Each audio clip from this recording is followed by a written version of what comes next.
YouTube channel let's learn from home. This is Tejan Tiwari. तो friends, हम discuss कर रहे थे MHI 006 हिस्ट्री के लिए। तो जैसा कि आप सबको पता है कि हम एक नया इनिशिएटिव भी शुरू कर रहे हैं जो कि है B.Ed प्रोग्राम के लिए, जो कि 10 मार्च के बाद जब हमारा ये हिस्ट्री का पेपर ख़त्म हो जाएगा उसके बाद हम शुरू करेंगे।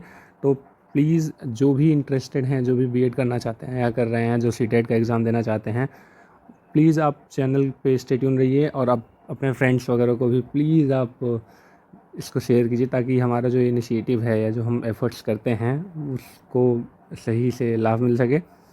तो फ्रेंड्स, ज़्यादा समय न लेते हुए और जो मुझसे डायरेक्ट इंटरेक्ट करना चाहते हैं वो इंस्टाग्राम पे हमें कांटेक्ट कर सकते हैं। official_DT1727 मेरी इंस्टाग्राम ID है। ओके फ्रेंड्स, तो चलिए शुरू करते हैं। आज हम ध्यान देखेंगे यूनिट 2 शिकार संग्रहण प्रारंभिक कृषि समाज पशुचारण। तो इसमें देखिए, इसमें हम 2 तरह के समाज के बारे में पढ़ेंगे। सबसे पहला है शिकारी संग्रहण और खाद्य उत्पादक अर्थात कृषि। तो इसकी दोनों की तुलना करेंगे और ये देखेंगे कि किस तरह से किस किस चरण में ये दोनों जो समुदाय थे, दोनों समाज थे, कैसे फले फूले और इनके साक्ष्य क्या हैं वगैरह वगैरह, हम इसको देखेंगे। तो सबसे पहले आइए हम शुरू करते हैं।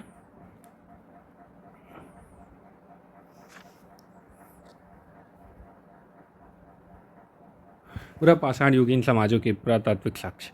अब ये देखिए, सबसे पहले हम बात करते हैं कि ये प्राचीनतम जो साक्ष्य मिला है वो लगभग 19 लाख वर्ष पहले पाकिस्तान के रावलपिंडी से मिला है और लगभग 20 लाख वर्ष पहले से लेकर लगभग 10,000 वर्ष पहले तक का यह काल पुरातत्व की भाषा में पूरा पाषाण युग है। पूरा पाषाण युग है क्योंकि जब पत्थर से पहले की दुनिया होती थी। पूरा पाषाण का अर्थ है पुराना पत्थर युग। पूरा पाषाण में पत्थर के औजारों की किस्में और उन्हें बनाने के तरीकों और स्तर का क्रम विज्ञान पर आधारित सापेक्ष तिथियों के आधार पर पूर्व, मध्य और उत्तर, इसमें पूर्व, मध्य और उत्तर में विभेद किया गया है। पूर्व और मध्य उसमें क्या है, सबसे पहले तो 19 लाख से लेके, मतलब ये 19 लाख से पहले का है। उसके बाद है 80,000 से लेके 40,000 और उत्तर पाषाण, इसे मध्य, ये पूरा पाषाण, इसे ये मध्य है और ये उत्तर पाषाण का ये होता है 40,000 से लेके 10,000 तक। तो ये उत्तर पाषाण काल है। अब पूरा पाषाण की जो पहचान होती है वो आमतौर उसके औजारों की उपस्थिति से होती है। बात सिर्फ पूरा पाषाण की नहीं है, बात पूरे पाषाण काल की है। उन सब की उपस्थिति पत्थर के ही प्रकार से दिखाई जाती है कि एक्चुअली ये किस काल का रहा होगा। तो उसमें खासतौर पर पूरा पाषाण काल में खासतौर पर 2 हथियार पाए जाते थे, औजार पाए जाते थे। पहला था गड़ासा, जिसे हम चॉपर कहते हैं, और कुल्हाड़ी। गड़ासे को विशेषकर गैर भारतीय संदर्भ में कुल्हाड़ी से पहले माना जाता है। और मध्य पाषाण काल में औजार जो होते थे वो फ्लैग बने होते थे। फ्लैग, जबकि आप हमने कहीं डिस्कस किया है, हाँ MHI 01 में डिस्कस किया है इसको। तो अगर आप अच्छे से जानना चाहते हैं तो वहाँ देख लीजिए। फ्लैग का उपयोग किया जाता है, मैं थोड़ा बता दूँ, जो नए होते हैं, जो नए हैं आप लोग, उनके लिए जो पत्थर होता है, पत्थर को जो तोड़ा जाता है, एक तरफ का भाग तोड़ दिया जाता है। एक तरफ का भाग जब तोड़ दिया जाता है तो इस तरफ नुकीला हो जाता है, तो इसी को हम फ्लैग्स बोलते हैं। फ्लैग जिसको शल्य कहते हैं। तो मध्य पाषाण काल में औजार ये फ्लैग से होते थे, उनकी पहचान इसी से होती थी। अगर जिसमें फ्लैग हैं वो पूर्व मध्य पाषाण काल के होते थे और ये अक्सर कुरेदने और छीलने के काम आते थे। उत्तर पाषाण युग में धार वाले औजार, जो ब्लेड होते थे, जैसे अब ये जो पार्ट है, तोड़ने के बाद, पत्थर तोड़ने के बाद ये जो पार्ट बचा, इसको थोड़ा सा घिस के और तीखा बना दिया जाता था और शार्प बना दिया जाता था और ये ब्लेड का काम करता था। तो इसी तरह इसको हम फिर मान लेते थे कि अच्छा ये उत्तर पाषाण काल का है। पूरा पाषाण में स्फटिक पत्थर का ज़्यादा प्रयोग होता था और मध्य पाषाण में जेस्पर का ज़्यादा प्रयोग होता था। तो ये पत्थर भी अपने आप में बिल्कुल अलग हैं। अब ये कह रहा है कि पूर्व और मध्य पाषाण युगों में औजार बनाने की प्रौद्योगिकी अपेक्षाकृत सरल है। इसमें शैल्बों को मूल शस्त्र पिंडों के टुकड़े से अलग कर लिया जाता था। मतलब वही है कि पत्थर को तोड़ दिया जाता था, उससे अलग कर लिया जाता था, तो ये फ्लैक्स बन जाते थे।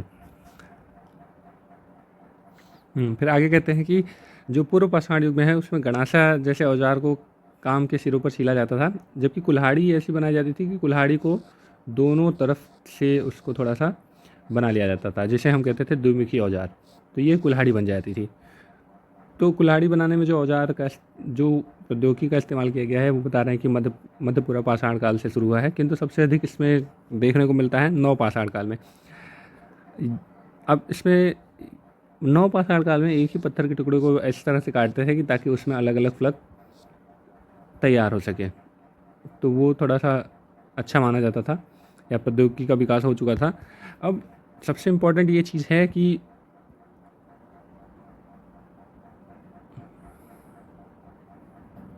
आप देखेंगे कि पुरा पाषाण काल में औजार बड़े होते थे, क्योंकि उनके लिए कोई प्रौद्योगिकी होती नहीं थी, उसको बस तोड़ के बनाया जाता था। लेकिन और मध्यकाल में उससे छोटे होने लगे, और जो उत्तर पाषाण काल है उसमें बहुत छोटे छोटे हथियार होते थे, और वो अच्छी तरह से तराशे जाते थे। अब देखिए, इसका जो साक्ष्य मिला है वो मध्य भाग में या मध्य प्रदेश में आप देखेंगे होशंगाबाद है और भीमबेटका है। भीमबेटका में आदमगढ़ की पहाड़ियाँ होशंगाबाद ज़िले में जो है, वहाँ पर इस तरह के छोटे छोटे औजार दिखाई देते हैं। हम कह रहे हैं कि पूरा पाषाण काल में औजार अनेक संदर्भ में मिले हैं, मतलब खुले में, पत्थर के आवास स्थल में, कच्चे माल के स्रोत के निकट, या कारखाने जहाँ पे औजार बनाए जाते थे। ऐसा कोई फैक्ट्री वगैरह नहीं थी, बट जहाँ पे पत्थर मिलते थे वहाँ पर उसको तराशा जाता था, वहाँ से ला के दूसरी जगह पे जो कबीले रहते थे उसके आसपास उसे तराशा जाता था। तो ऐसी जगह पर भी इसके साक्ष्य मिले हुए हैं। कभी कभी नदी के तटों पर इन सब जगहों पर साक्ष्य मिले हैं, जिससे पता चला है। तो ऐसा कह रहे हैं कि जो वास्तविक आवास क्षेत्र है वो तो पता नहीं चल पाया, क्योंकि वो शायद पानी के बहाव के साथ बह गया होगा, किंतु जो पत्थर थे या जो पत्थर के आवाज़ थे वो उनको कहीं ना कहीं थोड़ा बहुत उनके साक्ष्य मिले हुए हैं। और अगर आप भौगोलिक दृष्टि से देखें तो भारतीय उपमहाद्वीप में कुछ विशिष्ट क्षेत्रों को प्रारंभिक मानव अपने निवास के लिए अधिक पसंद करते थे। वो कौन कौन से थे क्षेत्र थे? सबसे पहले पत्थर वाले इलाके होंगे, जहाँ उन्हें औजार बनाने के लिए कच्चा माल मिल जाता होगा। पानी वाले इलाके होते थे, इस तरह से जो इलाके होते थे वहाँ पर वो रहना शुरू कर देते थे। वो घनी वनस्पति वाले ऐसे इलाकों में बचते रहे होंगे, जैसे केरल। वो इस तरह इसलिए बचते थे क्योंकि वहाँ पर देखिए, सबसे पहले तो पानी नहीं होता था, पत्थर नहीं होता था, क्योंकि उनको वो करना है, और दूसरा जानवरों का भी कभी कभी डर होता था, इस वजह से वो वहाँ रहने से डरते थे। यही रीज़न था कि हम देखते हैं कि जो पूरा पाषाण काल के लोग हैं वो जनरली हिमालय की तलहटी पे पाए जाते थे, गंगा के किनारे, थार रेगिस्तान के किनारे, इस तरह से, या मध्य प्रायद्वीप भारत में पाए जाते थे। और इस तरह से पत्थर के अलावा पूरा पाषाण और मध्य पाषाण का एक और साक्ष्य है, वो है कला, जो पत्थरों पर खुदाई, पत्थरों की कटाई, गुफाओं के भित्ति चित्रों और चट्टानी बसेरों के रूप में आया है। देखिए, आपने को सबको पता है कि शैल चित्र ये पूरा पाषाण और मध्य पाषाण काल में बहुत पाए गए हैं। जहाँ तक कि भीमबेटका की बात है तो वहाँ पर ये सारी चीज़ें देखने को मिली हैं। उसके अलावा और सबसे अच्छी बात यह है कि ये साक्ष्य बस वहीं पर मिले हैं जहाँ पर पत्थर आसानी से पाए जाते थे। पत्थर की गुफाएँ, स्पेशली बलुआ पत्थर की गुफाएँ आसानी से पाई जाती थी, जिस पे खरोचना आसान होता था। और ये मध्य प्रदेश में पाई गई हैं सबसे ज़्यादा, या पाई जाती हैं, इसलिए वहाँ पर शैल चित्र बहुत आसानी से पाए गए हैं। आप बहुत सारे वो हैं।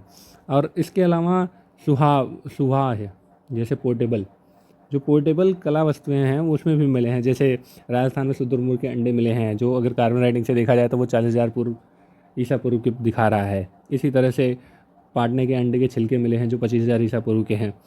तो ये सारी चीज़ें भी हमें एक साक्ष्य के रूप में बताती हैं कि किस तरह से उसका अध्ययन किया जाता था। और यहाँ ये बताने की कोशिश की गई है कि सही तिथि का पता लगाना बड़ा कठिन होता है। उस जो शैल चित्र बना हुआ है उसका रीज़न ये होता था कि वो उसके ऊपर परत दर परत हर पीढ़ी में बनाई गई हैं, तो आप बिल्कुल सही नहीं बता सकते कि कब की रही होंगी। बस आप रिलेटिव टाइम बता सकते हो कि हाँ इस साल की रही होंगी, इस साल की रही होंगी, पर सारा आप नहीं बता सकते। तो वही चीज़ दिखाने की कोशिश की गई, बस वही एक बताने की कोशिश की गई है। उसके बाद हम ध्यान देंगे कि शिकार संग्रहण समाजों की सामाजिक संरचना। यहाँ पे डिस्कस किया गया है कि थार रेगिस्तान में एक झील है, उसके आसपास जो पूरा पाषाण या उत्तर पूरा पाषाण कालीन स्थल का उदाहरण है। उसमें बताया गया है कि दस्तकारी के नमूने मिले हैं, जो शायद ये बताते होंगे कि यहाँ पे बहुत कम लोग निवास करते थे और उनकी जो गतिविधियाँ थी वो कैसी थी, उसके बारे में हम यहाँ ध्यान देंगे। अब एलमैन सर्विस और मार्शल डी सालिंग, इनके अनुसार जो होता था वो कहते थे कि शिकार संग्रहण करना जो शिकार संग्रहण समाज होता था वो मूल से सामाजिक संगठन में टोली स्तर पर था। वो टोलियों में बटा हुआ था। टोली शब्द का प्रयोग प्रवर्तनीय सदस्यता है छोटे समूहों, वही मतलब कि एक एक टोली बना के लोग रहते थे जिसमें 20 से 25 सदस्य होते थे।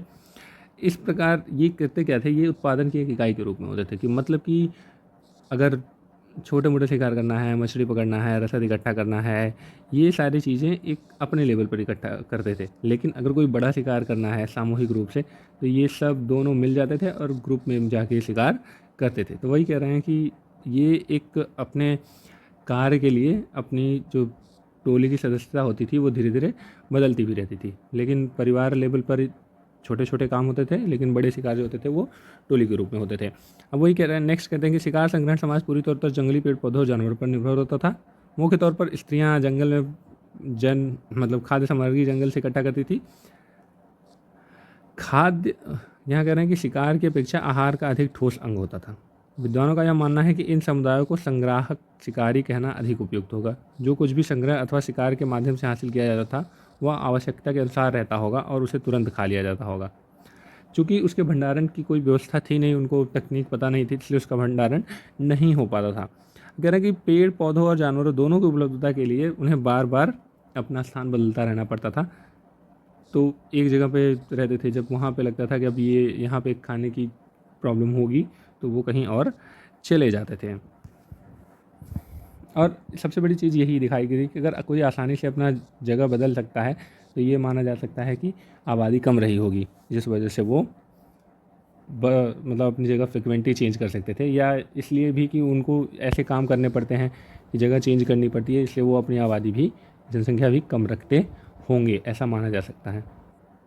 और अगर लीडरशिप की बात करें तो वहाँ पे कोई ऐसी इकाई नहीं थी कि कोई बहुत बड़ा विद्वान है या क्या है। वहाँ पर औपचारिक कुछ भी नहीं था। बस वहाँ पे ये देखने को मिलता है कि या तो नैतिक मुद्दे पर जो सबसे सयाना, सबसे बुजुर्ग आदमी है, जो अनुभवी है, उसको लीडर बना दिया जाता था, या फिर जो शिकार में माहिर है शिकार के दौरान वो लीड करता था।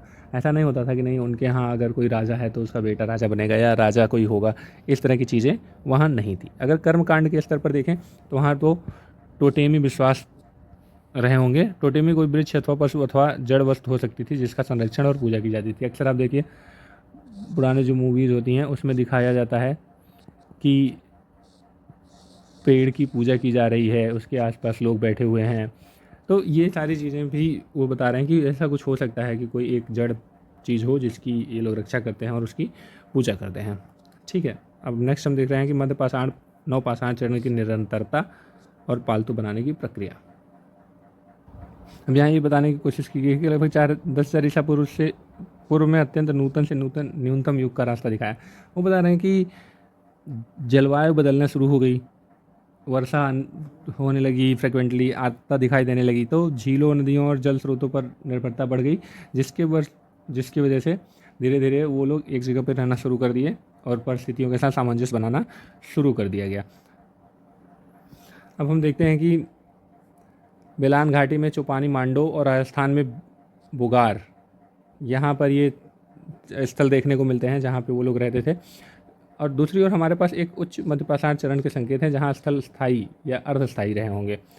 तो वहाँ पर वो रहते थे, झोपड़ियाँ थीं, चूल्हे थे, इस तरह की चीज़ें देखने को मिली। इसका मतलब हम ये मानते हैं कि नहीं वो वहाँ पर रहते होंगे। अब निकट पूर्व के उत्तर क्षेत्र में जैसे सीरिया, फ़लस्तीन, जॉर्डन, वहाँ तक जाते थे आते थे, जिसे हम उर्वर क्षेत्र कहते हैं। तो इस तरह की चीज़ें भी वहाँ दिखाई देने लगी हैं।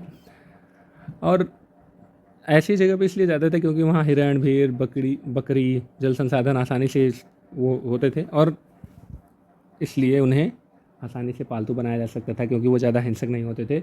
इस वजह से वहाँ वो रहना शुरू कर दिए हैं। अब पालतू बनाने से यहाँ पर आशय उस प्रक्रिया से जिसके द्वारा मनुष्य, पशु और पौधों को एक नया आयाम देते हैं। पसंदीदा गुण वाले कुछ पौधों और जानवरों के चयन से पालतू बनाने की एक लंबी प्रक्रिया की आवश्यकता हुई होगी। अब ये कह सकते हैं वही कि जो उन्हें पसंद आता होगा, उनको लग रहा है कि आसानी से अपने यहाँ बोया जा सकता है, उगाया जा सकता है, और किसी जानवर को रखते थे कि ये हमारे यहाँ मतलब हम रख सकते हैं इसको। और सबसे बड़ी चीज़ होती थी कि वो इसलिए रखते थे क्योंकि अगर ज़रूरत पड़ रही है, जैसे ठंड हो गई, अब बर्फ़ गिर रही है, ठंड हो गई, तो वहाँ पे तो आप शिकार नहीं कर सकते। तो उन दिनों में जो आपने जानवर पाले हैं वो आप आसानी से खा सकते हैं, इस वजह से वो पालना शुरू कर देते थे। एक प्रकार से आप कह सकते हो कि भोजन को स्टोर करने की क्षमता उन्हें समझ में आ गई थी, जो भंडारण थी। और यहाँ बताने की कोशिश की गई है कि जानवरों को पालतू बनाना इतना आसान नहीं होता था। उनके झुंडों के पीछे भागते थे, उन्हें फिर मानव जाति के प्रति आकर्षित करते थे, तो झुंडों के प्रति आकर्षित करते थे, फिर धीरे धीरे उन्हें बड़े बाड़ों में रखते थे, दूसरे जानवर से उनकी रक्षा करते थे, तो धीरे धीरे उन्हें वो करते थे। और वो ऐसे जानवरों को ज़्यादा वो पालतू बनाने की कोशिश करते थे जो स्वभाव से, मैंने बताया ना, हिंसक नहीं होते थे। और कुछ ऐसे जानवर हैं जिनकी आदत होती है वो दूसरे जानवरों के पीछे चलते हैं, जैसे भेड़ बकरियाँ। कहते हैं ना कि एक झुंड में कोई इधर जा रहा है तो सारे उधर ही जाते हैं। तो अब वो अगर जानवर के पीछे रह रहा है, जानवर के पीछे चलता है, तो जाहिर सी बात है कि वो मनुष्य के साथ भी चलने की कोशिश करेगा या मनुष्य के पीछे भी आसानी से हो जाएगा। तो ऐसी जानवरों को उन्होंने सबसे पहले धीरे धीरे पालतू बनाना शुरू कर दिया। अब पालतू बनाने की जो प्रक्रिया थी उसमें कदम जो उठाए गए थे वो बहुत निहितार्थ हुए। जैसे गार्डन चाइल्ड ने कहा कि गार्डन चाइल्ड ने इसे नवपाषाणकालीन क्रांति कहा। अब ये बता रहे हैं कि पुरातत्व की दृष्टि से देखें तो जो स्थायी समाज था, अब धीरे धीरे थोड़ी आबादी उसकी बढ़ रही थी। पहले छोटी छोटी आबादी थी, अब बड़ी बड़ी आबादी होने लगी थी। उसका रीज़न एक ये भी हो सकता है कि स्थायीकरण था जिसकी वजह से उन्हें कहीं जाना होता नहीं था। तो अगर आबादी थोड़ी बढ़ भी गई तो कोई फ़र्क नहीं पड़ता था। अब और ये भी कह रहे हैं कि अब खेती बाड़ी के लिए लोगों की ज़रूरत पड़ती थी। छोटे छोटे पौधे हैं, जंगल हैं, उसकी रक्षा के लिए बच्चों की ज़रूरत होती थी, तो वो काम आसानी से कर सकते थे। तो उनको लगता था कि चलो ठीक है, थोड़ी जनसंख्या बढ़ भी रही है तो कोई फ़र्क नहीं पड़ता। नवपाषाणकालीन गाँव में कुछ घरों के समूह होते थे जिन्हें चूल्हे और विशेषकर अनाजों के लिए भंडारण की सुविधाएँ होती थी। पशु भोजन के संदर्भ में अवधित और अथवा जीवित भंडारण का सहारा लिया जाता था। ऑब्वियसली बात है, क्योंकि वो ख़राब नहीं होता था, इसलिए जिंदा उसे पाला जाता था और जब ज़रूरत होती थी तो उन्हें मार लिया जाता था। अब गांव के अलावा भी अपेक्षाकृत अस्थायी स्तर पर बस्तियों का आवास रहा होगा, जैसे मौसमी बस्तियां, चारागाह के शिविर, कच्चा माल तैयार करने के शिविर, तो ये सारे भी रहे होंगे। अब हम इसमें देखेंगे कि जो प्रारंभिक खाद्य उत्पादक नवपाषाण युगीन गांव और शिविर स्थलों के पुरातात्विक साक्ष्य हम यह देखने की कोशिश करेंगे कि नवपाषाण बस्तियाँ किस किस्म की थी। और ये जो पहली नवपाषाण बस्ती थी वो सबसे पहले मेहरगढ़ में थी, जो आजकल पाकिस्तान के बलूचिस्तान में है। बलूचिस्तान के रोटी की टोकरी नाम से प्रसिद्ध उपजाऊ कांची को मैदान विशेष तौर पर कांची का जो मैदान है वो विशेष तौर पर महत्वपूर्ण है। यह बोलन नदी के तट पर है, तो इसको करने की ज़रूरत है। ये देखिए, मेहरगढ़ का जो बसावट है उसका काफ़ी लंबा इतिहास है। उसको कहते हैं कि इसमें करीब करीब 8 संस्कृतियाँ दर्ज हैं, और जो पहले की 2 हैं वो नवपाषाण से संबंधित हैं। अब ये कह रहे हैं कि प्राचीनतम जो बस्ती है वो लगभग 7000 ईसा पूर्व की है। आप मेहरगढ़ को देखेंगे 2700 ईसा पूर्व जो इंडस वैली सिविलाइजेशन है उसमें भी मेहरगढ़ का नाम आता है। तो आप ये कह सकते हो कि ये बहुत पुरानी है, 7000 ईसा पूर्व सबसे पुरानी बस्ती इसमें मानी जाती है। उसके बाद इसमें जो नई विशेषता देखने को मिलती है वो है लकड़ी के हत्थे। मतलब कि जो हथियार बनाए जाते थे पत्थर के, उसमें लकड़ी के हत्थे बना दिए जाते थे जो आसानी से इस्तेमाल किया जा सकता था। अब कलावधि 1 में जो देखा गया है उसमें समाधानों में मृतकों के दफन करने के विषय में लोगों के विश्वास का संकेत मिलता है। उसमें जो डेड बॉडी है उसके साथ साथ समुद्री करपर के आभूषण, खाद्य टुकड़ियाँ भी दफनाई जाती थी, जो उनका बिलीव होता था कि आफ्टर दैट भी लाइफ होती। तो कलावधि 2, अब जो कि ये कलावधि क्या है, कलावधि 1 और 2 हमने देखा है कि ये नवपाषाण युग से है, इसलिए इसके बारे में ही बात हो रही है। तो कलावधि 2 में देख रहे हैं कि अनेक कक्षों वाले ढांचों का निर्माण होता दिखता है। इनमें से कुछ ढांचों में कोठरियों की 2 कतारें हैं। इस प्रकार के ढांचों का इस्तेमाल गोदामों और रक्तों के रूप में रहा होगा। तो ये हम देखते हैं। और मेहरगढ़ नवपाषाण काल के रूप में इतना महत्वपूर्ण इसलिए है क्योंकि यहाँ पे पौधों और पशुओं को पालतू बनाने के साक्ष्य मिले हैं। पौधों के अवशेष विशेषकर ईंटों पर छाँव के रूप में जमे हुए नमूने के रूप में मिले हैं, जो कि गेहूँ और जौ के थे। तो गेहूँ और जौ सबसे ज़्यादा वहाँ पर होता था, धान नहीं था। तो आप इस चीज़ को, चावल की खेती बहुत कम होती थी या शायद नहीं होती थी, इसलिए इसको ध्यान में रखिएगा। मृदभांड सहित नवपाषाण काल के आधे से अधिक जानवर जंगली थे, जिसमें सबसे प्रिय थे सुंदर कुरंग, और इसके अलावा हिरण की अन्य प्रजातियां जैसे नीलगाय, ओनेगर, जंगली सुअर, ये सारे लोग भी दिखाई देते हैं। ठीक है फ्रेंड्स, उसके बाद आगे हम बात करते हैं कि पालतू प्रजातियों के साक्ष्य से नवपाषाण काल में पशुपालन के महत्व का पता चलता है। जैसा कि हम पहले भी कह चुके हैं कि घर में कम और अधिक दूरियों पर चारागाही शिविर स्थल रहते होंगे, किंतु इन शिविर स्थलों की पुरातात्विक खोज उतनी आसान नहीं होगी जितना एक स्थायी गाँव की। वो मतलब सीधा सा कारण यही है कि दूसरी जगह जाने वाले अपने साथ अधिक कुछ ले नहीं जाते थे, इसलिए जो गांव होता था वहाँ पर साक्ष्य ज़्यादा मिलते थे, लेकिन शिविर के पास साक्ष्य नहीं मिलते थे।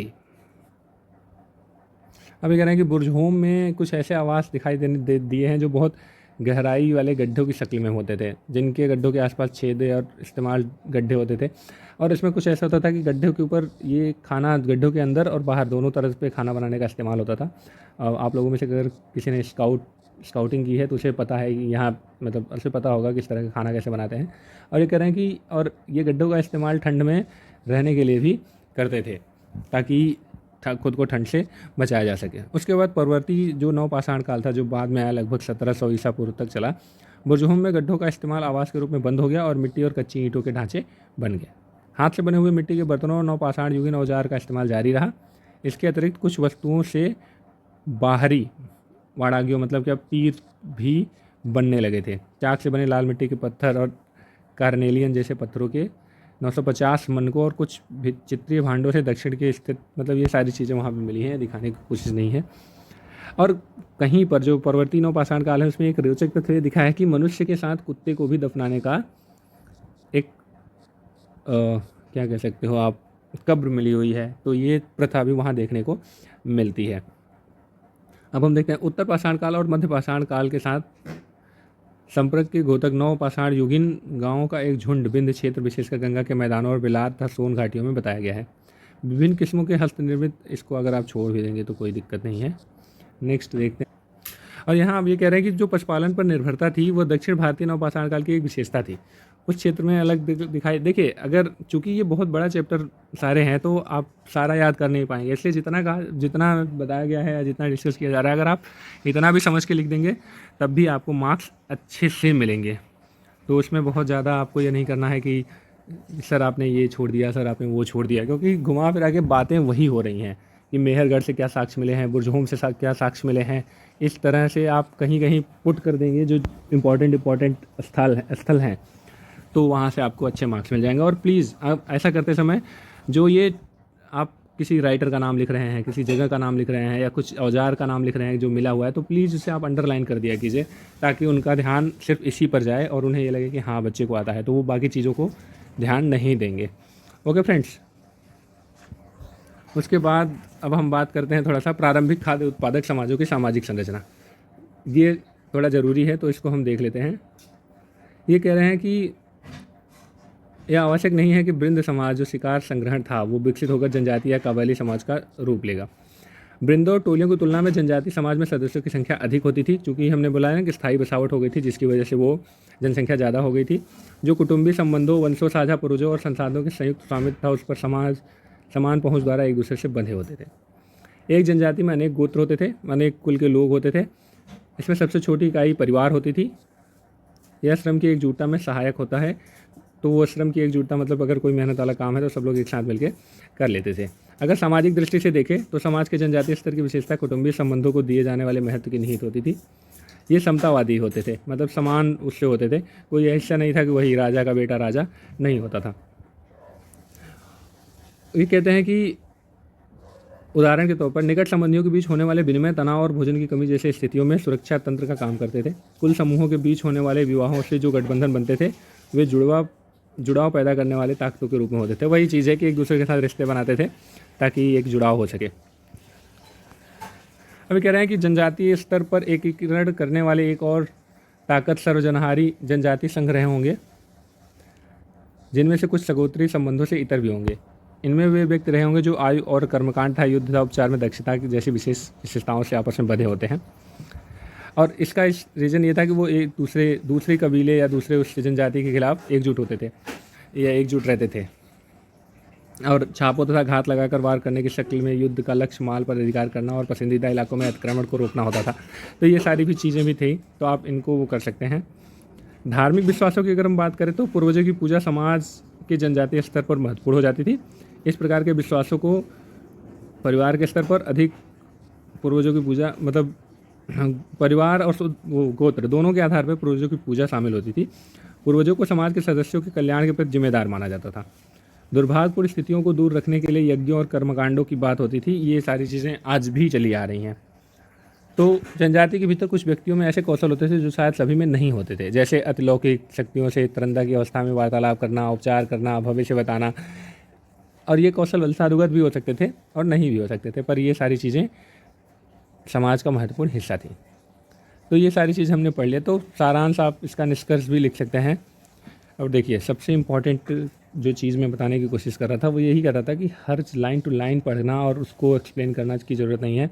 आपको एक आइडिया लगाना है कि क्या चीज़ होती है, कि ये क्या है। पूरा पाषाण, मध्य पाषाण, नव पाषाण के साक्ष्य कौन कौन से होते थे, फिर उनका सामाजिक रहन सहन कैसा होता था, वो शिकार कैसे करते थे, धार्मिक उनके बिलीव क्या थे। यही 4-5 चीज़ें इस चैप्टर में समझाई गई हैं जो हमने बात कर ली।